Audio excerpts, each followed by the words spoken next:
ধূমপান স্বাস্থ্যের পক্ষে ক্ষতিকর। এটি বদ অভ্যাস, সে কথা সকলেই জানেন। ধূমপানে মানুষ বিভিন্ন জটিল রোগে আক্রান্ত হয়। ধূমপানের অভ্যাসের ফলে আর একটা সমস্যা দেখা দেয়। যারা ধূমপান করেন তাদের ঠোঁট কালো হবে, এটি খুবই স্বাভাবিক ব্যাপার। বেশিরভাগ ছেলেদের এমনটি হয় ধূমপানের কারণে। অনেকে ঠোঁটের এই কালো দাগে বড়ই বিব্রত হন, আর আপনাকে দেখতে কিন্তু ভালো লাগে না। তাই ঠোঁটের এই কালো দাগ দূর করতে চাইলেই কিন্তু সম্ভব হয় না। তবে আপনি জানেন কি, আপনি ইচ্ছে করলেই ঠোঁটের এই কালো দাগ দূর করতে পারবেন। আজকের ভিডিওতে জানাবো ঠোঁটের এই কালচে দাগ দূর করার 6টি সহজ ঘরোয়া কৌশল। নাম্বার 6, পাতিলেবু আর চিনি। পাতিলেবুর পাতলা একটি টুকরোর উপরে খানিকটা চিনি ছড়িয়ে দিয়ে রোজ ঠোঁটে মালিশ করুন। চিনি এখানে স্ক্রাবের কাজ করে। চিনি ঠোঁটের মরা চামড়াগুলোকে ঘষে তুলে দিতে সাহায্য করে, আর লেবু ঠোঁটের কালো হয়ে যাওয়া চামড়াকে উজ্জ্বল করতে সাহায্য করে। নাম্বার 5, পাতিলেবুর রস আর গ্লিসারিন।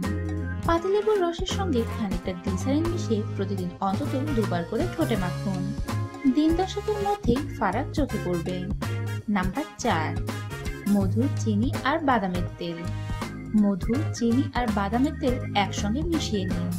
এবার এই মিশ্রণটি দিয়ে নিয়মিত ঠোঁটে মালিশ করুন। এই মিশ্রণ আপনার ঠোঁটের উজ্জ্বলতা বাড়ানোর সঙ্গে সঙ্গে তার কোমলতাও বাড়াবে। নাম্বার 3, টমেটোর রস। প্রতিদিন অন্তত 2বার করে টমেটোর রস ঠোঁটে মাখুন, এতে আপনার ঠোঁট উজ্জ্বল হবে। নাম্বার 2, চিনি আর মধু। মধু আর চিনির সঙ্গে কয়েক ফোঁটা অলিভ অয়েল মিশিয়ে মিনিট 10 আলতোভাবে ঠোঁটে মাখুন। এই মিশ্রণ আপনার ঠোঁটকে উজ্জ্বল করতে সাহায্য করে। নাম্বার 1, দুধ বা টক দই। ঠোঁটকে উজ্জ্বল করতে ল্যাকটিক অ্যাসিড খুবই উপকারী। দুধ বা টক দইয়ে রয়েছে প্রচুর পরিমাণে ল্যাকটিক অ্যাসিড। দুধ বা টক দই চুলোয় নিয়ে প্রতিদিন অন্তত 2বার করে ঠোঁটে মালিশ করুন। এটি ঠোঁটের মরা চামড়াগুলোকে ঘষে তুলে দিতে সাহায্য করে।